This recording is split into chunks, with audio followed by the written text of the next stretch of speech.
Greetings, everyone. This is I'm Right, I'm right. but I really am. All the time. Because I'm Jill Cox Cordova. You've been saying that for years, Jill, and I still don't believe you. The listeners do. They believe me. Nah, they're just being nice to you. That's not true. Yeah, that is true. You didn't know? That's the big secret. You didn't know. You didn't know. No, we have the type of listeners who are honest with their feedback. You didn't know? I know you're trying to make me think that that's not correct, but no. It's been set up so the listeners always side with you. You're such a prankster. To lift up your I love your sense of humor. I don't have low self-esteem. Yeah, that's why. That's why you don't have low self-esteem. Because we've been lifting you up. Really? Yes. Okay. If that's what you want to think, I'll let you think that. I yourself. know this to be true. That is not true. You have no proof, no evidence whatsoever. That's right. That's right. That's how we worked it. Listeners, there would be no trail, no evidence. If you want to come clean about whether you think I'm right or Tony's right, yeah, then please call us. They will, and they'll say you're right. Because that's what they really think. They're coming clean. That's the way I set it up. Maybe you're the one that's not in on the joke. No, I created this whole thing. I don't want to call you delusional, but you might be. I created everything. Okay. All right. So, are we going to get to? Yes, let's definitely change the topic. So, this week's episode is all about work-life balance in this time of COVID-19. It's part of a segment that we call Stand by Your Stance. Do you think you're doing a good job with work-life balance in this year? No. Good answer, because that is the correct answer. No, not that is the correct answer. No, you're not. And neither am I. Horrible job of work-life balance. Okay, so tell us about it. I don't want to. Why not? I don't want to. It's horrible. In what way? It's horrible. In what way? Well, first of all, my job takes me away from you. Yes, now, I don't like that. I can say that, other people work 12 and 14 hours and 16 hours a day, and they come home. But I work 12, 14, 16 hours a day, and I don't come home. No, you don't. And so I really do miss you, which is probably why I call you as often as I do throughout the day. Yeah. So then the other thing is I also usually work 6 days a week. Yes, that's what I hate most of all. Is that I see that you need 2 days off. And then the fact that on some weeks I only get to see you that one day that you're off. Yeah. So no, my work-life balance is horrible. But, we do what we have to do while we have to do it. Yes. So I am going to count my blessings. So what was your work-life balance pre-COVID-19? You know what it was. What was it? Well, I'm asking you to tell the listeners. Okay. Well, pre-COVID, I had retired from the trucking business and sold my truck and all of that, and started another small business which I was able to make my own hours. So it was hard work, but it gave us a better quality of life. Because whenever we wanted to do anything, we could just do it. We could just do it. So if we wanted to go somewhere for a long weekend, we would go because we had the time to go. If we wanted to just be creative for days, we could do it. It was wonderful. Yes. But I must say that in regard to creativity, I'm a lot more creative now. And unlike many people, I mostly worked from home anyway, pre-COVID. I taught in person, but only once a week pre-COVID. Right. But the most of what I did was from home. So in that sense, there's not been much of a change for me in that sense. However, I am struggling to balance work with life, even when you're not here, because I find that when you're here, it's like a notification to me, like this big sign is flashing to me. Take a break, spend time with your husband, have fun for an hour or two or whatever time we have together. Mm-hmm. So that's happened since COVID. Uh-huh. But when you're not here, I don't have anyone telling me not to work. So I'm finding that I hope I'm not burning myself out. But because I'm getting a lot done. But I may I'm a night owl anyway, but I may stay up to 4:30, 5 o'clock in the morning working on something simply because I can. But Jill? Yes? COVID has nothing to do with that. But I didn't do that pre-COVID. Yes, you did. Not very often. Yes, you did. Only when I had to. Yes, you did. No. There only are when I procrastinated. There are certain but I don't procrastinate as much anymore. You do. And one thing you do is you take on too many projects. But I've learned that this year not to do that. The other thing I only do things I really think I'm supposed to do. But the other thing you do is you always underestimate how long it's going to take to do a project. Now I do. I am guilty of that. So I've learned to if I think that something's going to take me a day, 8 hours to do, I now know it's probably going to take me 3 times as long. Yes. So now, but I've gotten better with that.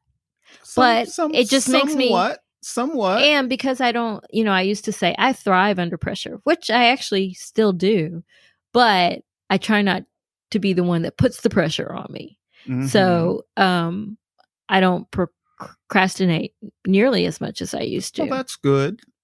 That is good. But the point I was making before you were telling me my flaws is that it seems like because everybody is working from home, so there's that expectation that we're all in it. It's really hard for me. It's really hard for me to stop. So if I were managing someone right now, I would want them, to work, I guess, whatever a normal work day is in the real world. But I don't do that for myself. I work much longer and harder. Well, Jill, as I've told you early on in our relationship, is that you have a business mind, even though you didn't believe me, but you're the first person to tell me that. You think more like a business owner than an employee. But I'm a good employee. Don't put it out there that I'm not a good employee. I'm saying how you think. You think more like a owner or, the owner of a business.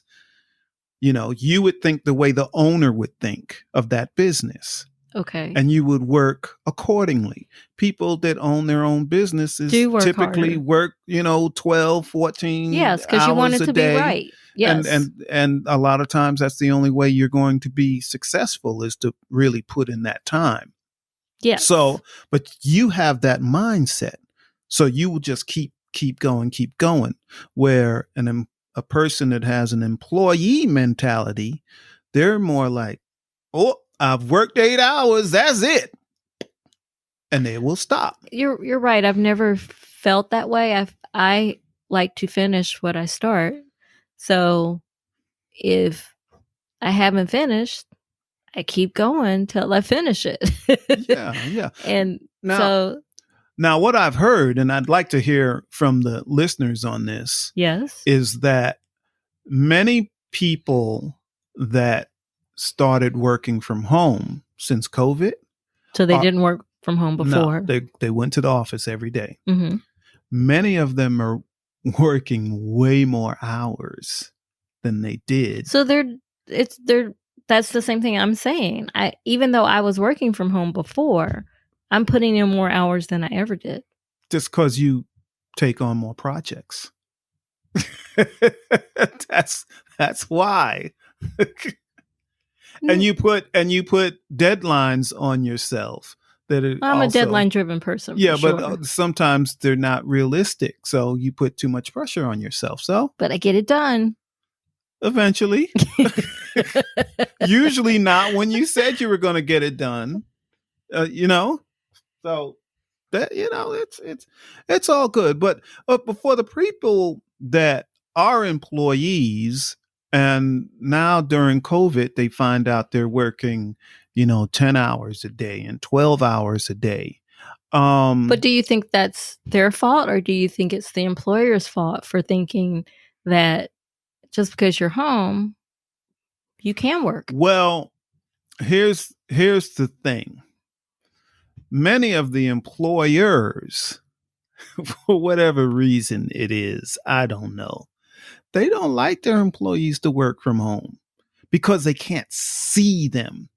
That sounds like a lack of trust. You have to be able to trust your employees to get the work done. Well, there's some people that have to stay home with their kids also. Sure. There are more distractions at home, for sure. Right. So the distractions makes them want to prove that they can complete their job. So I still have to show the boss I can complete my work in a timely fashion. Yes. Even though I'm taking care of my kids at the same time. Yes. And that creates a problem. There are some employers that have told people that if you have a child, you cannot work from home. Which is absurd. That you it's can't. Like it's punishing you for having a child. And if you have a child at home and you want to work from home, you have to find someone else to take care of that child. I think that's a bit of discrimination, really. It's insane. Because when employees are given a task to do and a deadline to do it by, when I managed people, I trusted them to figure out what they needed to do to get it done. Mm-hmm. And that's a different answer for everybody. That's right. So the way I go about it may not be the way you go about it. So therefore, if you are home and you have a child that you're having to take care of, but you also have this workload to complete, mm-hmm. I think it's up to you to figure out how to do that. And I think the good bosses give you that space to figure that out rather than punish you. Yes, a good employer will know as long as the employee finishes their task on time. Yes. All is good. Like all is good. You don't have to know how they got there. As long as it's ethical, Do you know there are some employers that want to keep the computer cams on? Yes. Their employees the whole time they're working. Yes. I once was up for a position where that's what they wanted to do to understand how many hours you put in or whatever. Mm-hmm. And once I found out that that's what they wanted to do, I said no. And so they were like, oh, well, you must not have integrity and you must, are you having someone else do your work? I'm like, no, I need you to trust that I'm doing what I'm supposed to do. That's right. See, because really it doesn't matter. If a person has a job and they have a task to do, and if it takes them 10 hours to do this task that used to take 8 hours at their job, but it still gets done, by the deadline. The deadline, they shouldn't complain. Not at all. Also, they shouldn't complain if that same employee, for some reason, at home can do that task in 6 hours. Right. Because some people can do their jobs a lot faster from home than at work because you don't have people coming up and asking you questions. I was actually going to say that. I actually prefer to work from home. Well, when I used to have to go into the office every day in a previous position, I couldn't get anything done because of where my desk was. Almost everyone had to pass my desk to get to there. So people would just talk to you. They didn't care if you had on headsets, or not, or what you had to do. They would come talk to you, or they would come make more requests and things. So I actually, once I started working from home, I realized, wow, I am far more productive at home because I have fewer distractions at home than I ever did in an office. That's not to say that I won't go to the office, when I'm requested to. Right. But don't think I did any less if I'm doing the work in less time. Correct. Shouldn't matter. As long as the task gets done and done well. Time. Yes, and done well on time. So, but I do think in this time of COVID that people in general are the lines of work and home are so blurred now. Yes. That it's really hard to have a balance. It's really hard to spend that time with the kids when your workday is over. It's really hard to spend that time with your partner when your workday is over. That's very true. Because sometimes you'll come home and at first I took it as, wow, what happened to him? What happened to you? You got all needy and stuff. That's how I took it at first. I have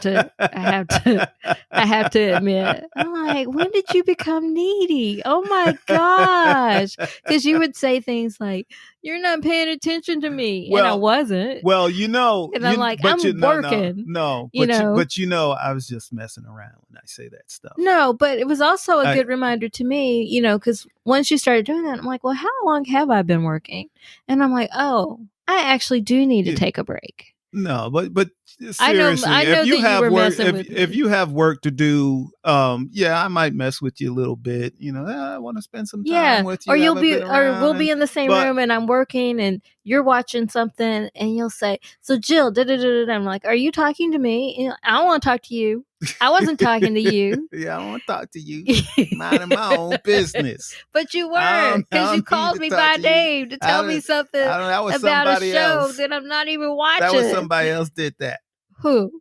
Somebody else. Who? I don't know. Wasn't me. So there was somebody that sounded like you, looked like you, was sitting in the same place as you, but it wasn't you. Wasn't me. So now we have ghosts. Wasn't me. I don't know. I'm seeing things. I'm hearing things. It wasn't me. That's all I got to say. That is not true. Wasn't me. Not I didn't true. do it. That was you. I didn't do it. You just did it last night. Wasn't me. No.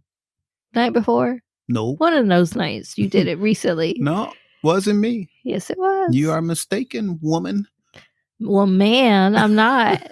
I'm not mistaken at all. You're mistaken. That's not true. But anyway. So it sounds like we both need to do a better job. But at the same time, me myself, all I can do is quit. I could quit my job. That's the only thing that's going to change that. I'm smiling because you told me recently that I've gotten better. When you used to say stuff like, I'm just going to quit my job. I'm like, okay. Yes. So you said now that I've gotten better at that. Yeah. Listeners, if I wanted to do something that I know that maybe wasn't so wise for me to do, maybe because of finances or, for financial reasons, or usually it's financial reasons. And I'll say, like, for instance,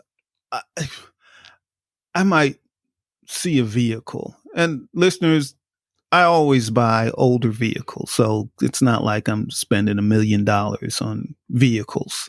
Yes. But everybody thinks our cars are a lot newer than they are. I will say, Jill, oh, there's this van or something, you know. I never told you to get the van. Well, actually, no, I did. You did tell me. I did. So, because you needed it so, at the time. but I had talked myself out of it. But if I go to Jill and say, hey, I need to get it. You need to get it. You need it. I don't say that anymore. Yeah, what happened to that, Jill? I missed that, Jill. Because you kept saying what you just said to listeners, that you would just come to me because you knew I wouldn't say no. Yeah. So I'm like, oh, well, let me pay more attention to what he's asking.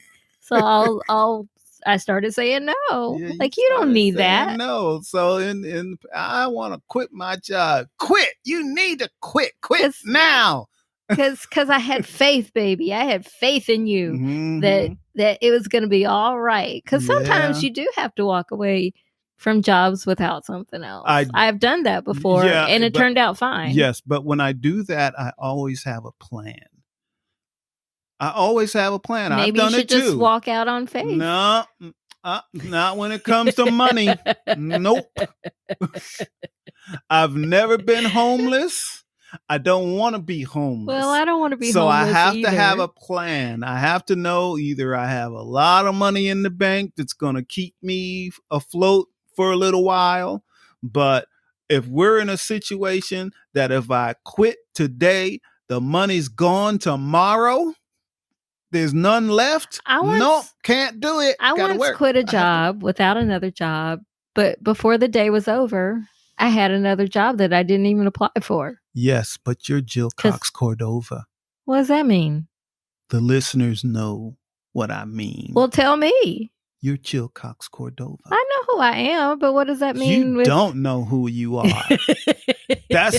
You don't know who you are. You think you know who you are, but you know who don't. I am. You're Jill Cox Cordova.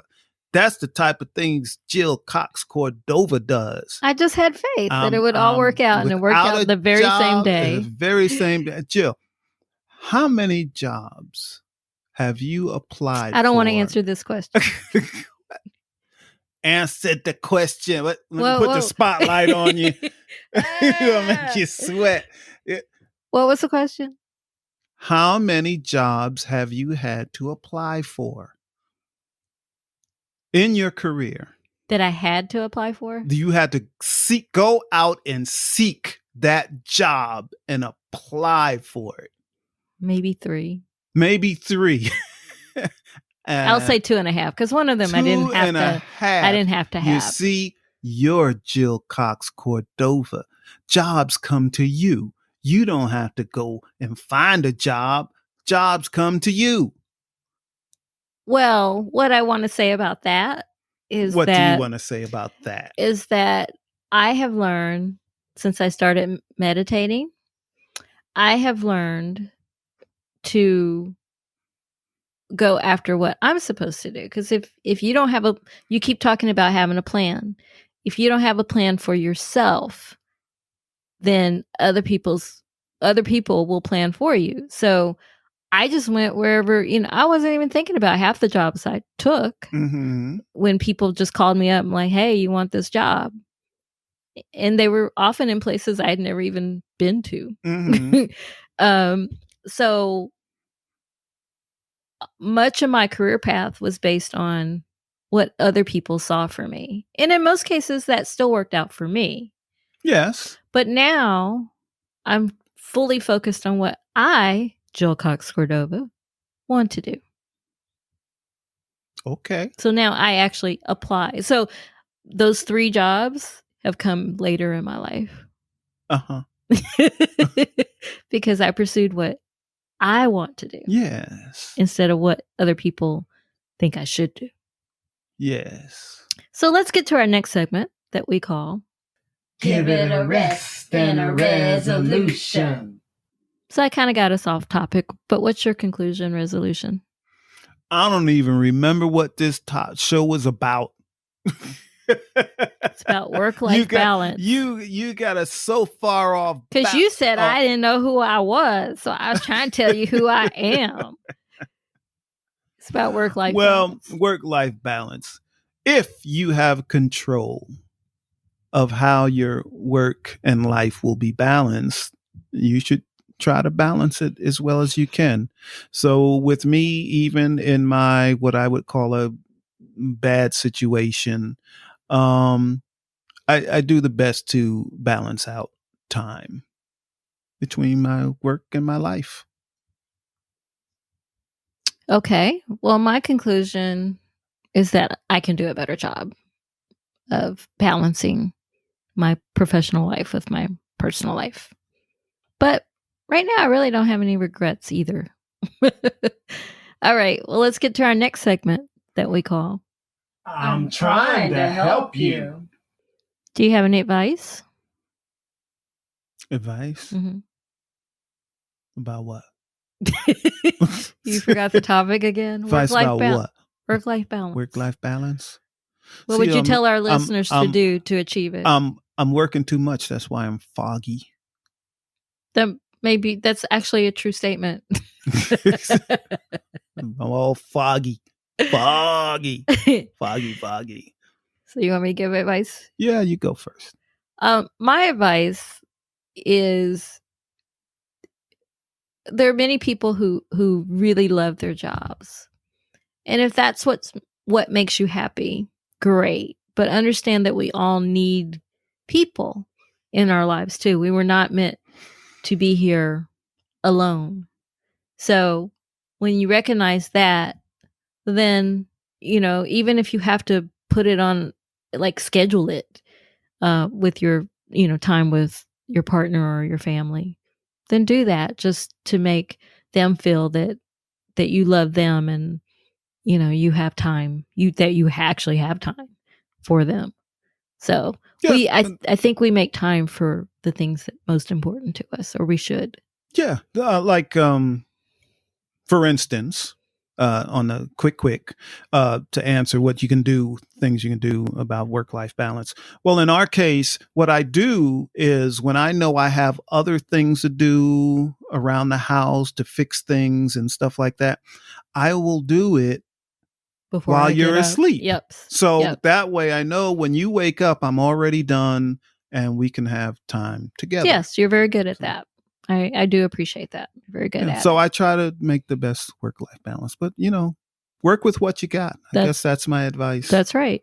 That's right. Because we don't all have ideal situations in regard to what our work requires us to do. Yeah. But we do have choices about what we do with our partners and our family. Yes, and with a limited amount of time. Yes. You can still edge out a little time. Yes. Well, let's get to our last segment that we call So, what do you think? What do you think? Because I'm right. Because I'm right. All right. So we really do want to know what listeners think about this. Do. What are you all doing to achieve work-life balance? We would love to hear that. What's the number? Number is 404-592-2247. That's not our number. That's not our number. That is our number. No. 404-592. No. What is 594-2247? I think you're wrong. No. Listeners, our number our number is 404-594. Yeah, that's what I said. 2247. That is not what you said. 404-594-2247. See? You got it that time. I got it. Three's the charm. I would know the number better. I would never forget it if more listeners called in. Is that what it's going to take? Yes, that's what it's going to take. More listeners call in. I'll remember the number easier. Okay, so please help us out with that. All right. Well, that wraps up this episode. You've been listening to I'm Right. I'm Right. I'm Jill Cox Cordova. I'm Anthony Cordova. Shout out to Gifford Ivan Cordova III for the music and Nick Zinke for the art. And you listeners, thank you as always for listening. We truly appreciate that was kind of creepy. We truly appreciate your support. So thank you. I love artists. Oh my gosh, don't be creepy. Bye, everybody. Bye.